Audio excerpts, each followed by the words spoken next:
Mr. Lincoln? What have they done to you? Who could do such a terrible thing? I must cover you to keep you warm.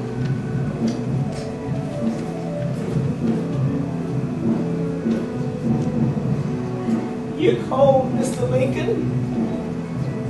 You're cold. It's too late. Mrs. Lincoln gave me your cloak. Your blood is all over it. I'll never wash it. I swear it. Your precious blood spilled for me and my people. You were our Moses. What will become of us now? Do you know how much we loved you? Is that why they killed you? What will become of us now? I can remember when my George was killed. You came and shared my grief. It was the first time a white man shared tears for my suffering.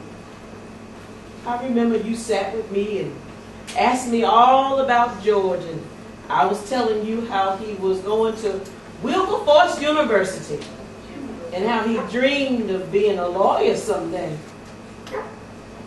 You were quiet when I got to the part about the war coming. And my pleading with him not to join up, and him not listening. But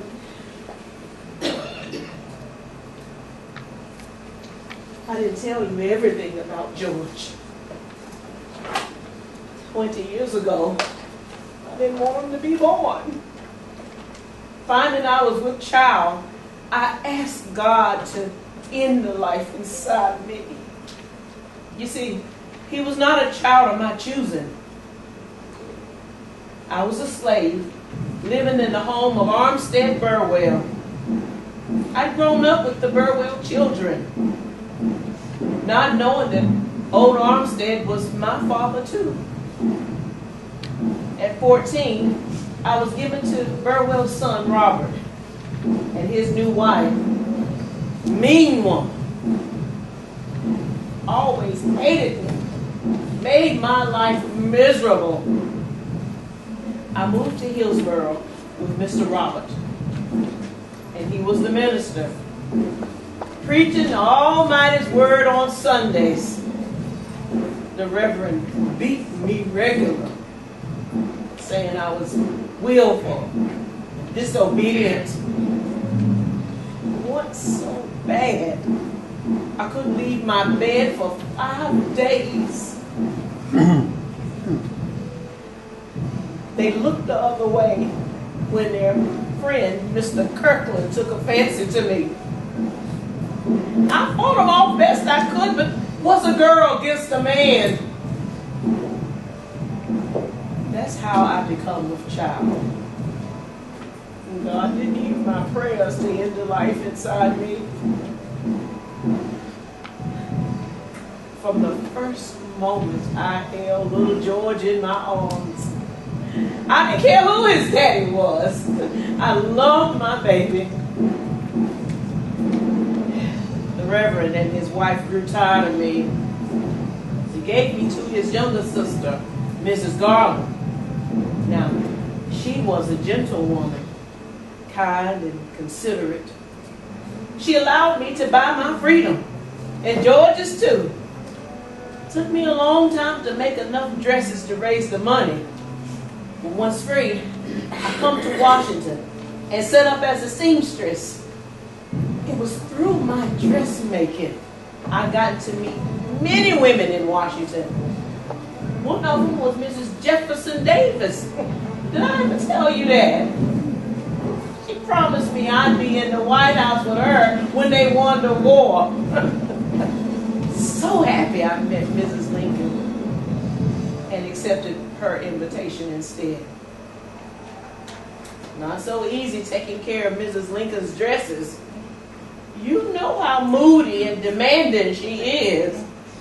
Elizabeth, I need a new dress for tomorrow's event. You must do it for me. And I would work all through the night so she'd have her new dress and look dazzling by your side. Many a time I've watched you patiently soothe her ruffled feathers, listen to her, and help her move beyond the crisis she's made. How's she gonna cope without you, Mr. Lincoln? She's inconsolable. Friends have tried to reach out to her. She turns them away, only asks for me to stay. What shall I do, Mr. Lincoln?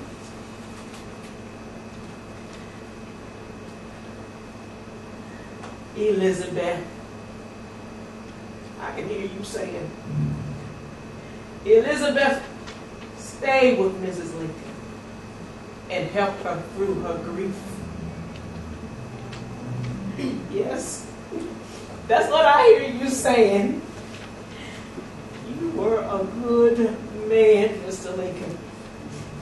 Best I ever knew. Even now, I feel your spirit just lifting me up to be a better person. So be it then. For your sake, Mr. Lincoln, I will take care of Mrs. Lincoln. I will stay with her and help her through her suffering.